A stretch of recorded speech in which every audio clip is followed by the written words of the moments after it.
so much for joining us today, Atilola. Thank you for It's a having pleasure me. to finally meet you. Yeah, you too. Yeah, and I wanted to ask you a question concerning natural hair and hair care, actually in general.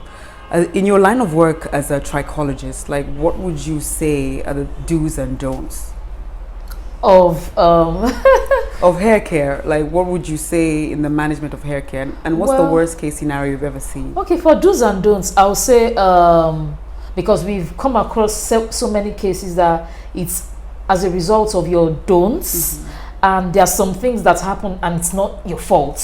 So let's focus on the ones that are within your control.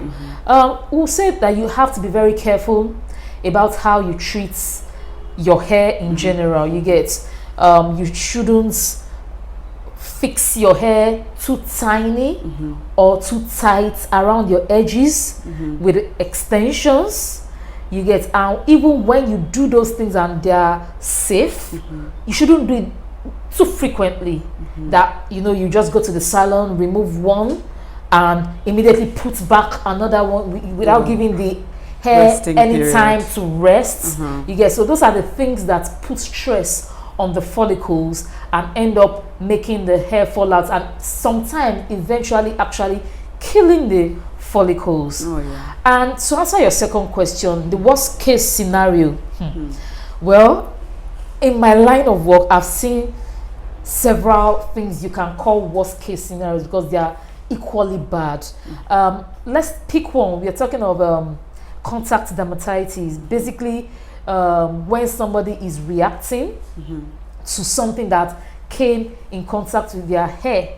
And for most women, it's as a result of maybe there was a bad batch of extensions, and you buy the extension, you don't know. I mean, even the people that manufactured the extension, they don't know that this particular extension had, let's say, it had 100 times the amount of chemical poured on it, and you wear those extensions and you put them on your hair, and instead of it to just itch a little bit, you are itching all over, and you just find out that the next day you cannot leave it on your hair, and you remove it and all your hair has fallen off. And in cases like this, most times those hairlines or the affected area is not recoverable anymore. Sometimes it's recoverable, but sometimes it's so bad that it damages the hair follicles totally, and it's like just pure skin. So can it grow back? If the follicles are damaged, it cannot grow back. That's the thing about people who have hair loss issues and they have not gone to see a trichologist like us,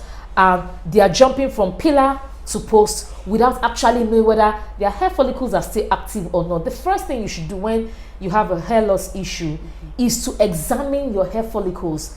Is this recoverable? Is the hair follicle active or it's not active? Once something is dead, it's dead. There's really nothing you can do about it. Only if you want to go to the surgical way and have hair transplants. And by this, yes, hair transplants. Yeah, and which it's not from your follicles, just transplanted hair, which will not grow. It will just be there. But for the hair growing, if your follicles are dead, so transplanted hair cannot grow? Is that what you're no, saying? they won't. No, because it's surgical, it's cosmetic. Ah. You get, so they are not reviving your hair follicles. Okay. So another one is, this one is not your fault actually, is the scarring alopecia. Well, sometimes your fault, sometimes not your fault, because we have found out that many people that have had history of chemical processing over a very long period of time, sometimes this chemical seep underneath the scalp, form a scar tissue there On the scalp. underneath.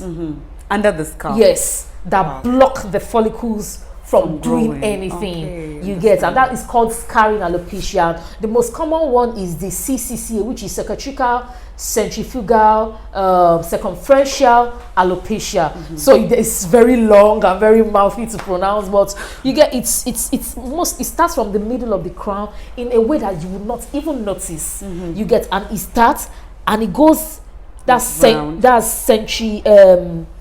the center of your the scalp. centrifugal, yeah, and it goes round and round. round. That's cicatricial, centrifugal, circumferential, till it burns till the whole hair goes. And but if you suspect that you have that, you have to do a scalp biopsy, or when you see a trichologist, you know there's already a big suspicion. But for you to get a definite diagnosis, they will cut part of that scalp and do a scalp biopsy.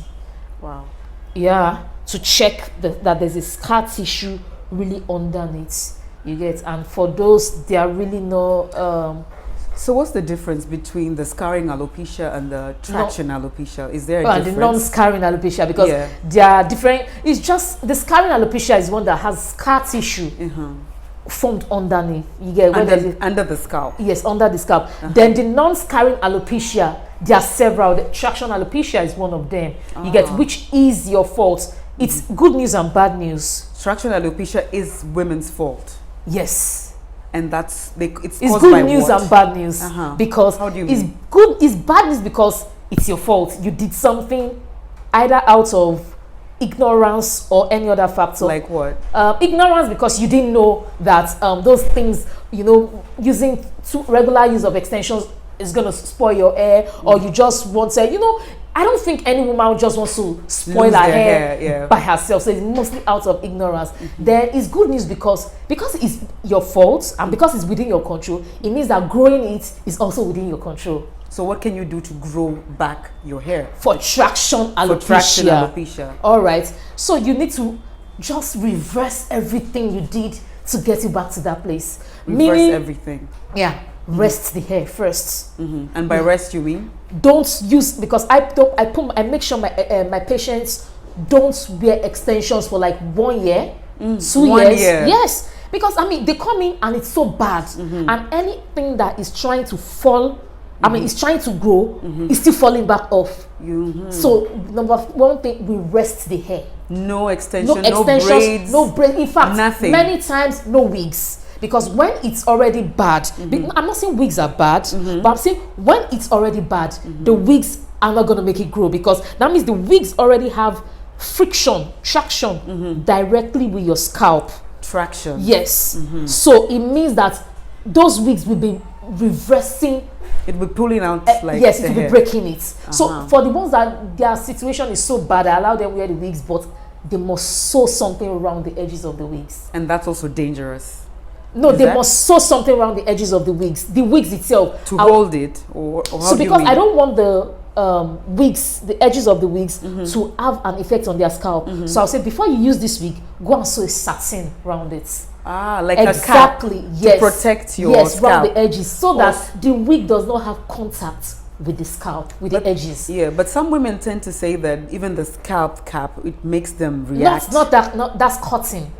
That's cotton, satin or silk material. Yeah. So satin or silk material is protective. Yeah, it doesn't have any traction, any effect. So if you're buying a wig, you should make sure that maybe the cap should have a satin. You wouldn't get such wigs. Oh. You wouldn't. You have so to you have to invest in it yourself. You have to do it yourself. You buy a wig, then you sew it inside.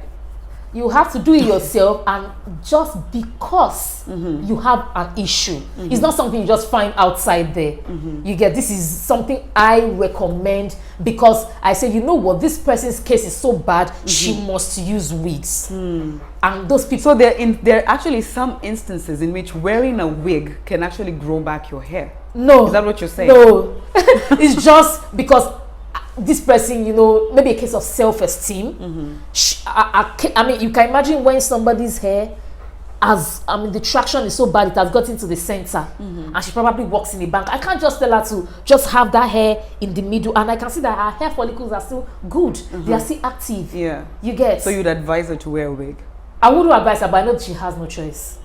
So I'll just allow her, but making sure that is protected with satin. But what about the people you see, the women you see giving YouTube tutorials, and some of them do say that actually wearing wigs has helped them grow out their hair? Yeah, that's because they didn't have any case of alopecia before. So you find out that those ladies, it's just as if somebody like me that has good hair, I just weave my hair. And then I just wear a wig. I don't have any issue. My hair is resting. There's nothing, you get. So but some women have said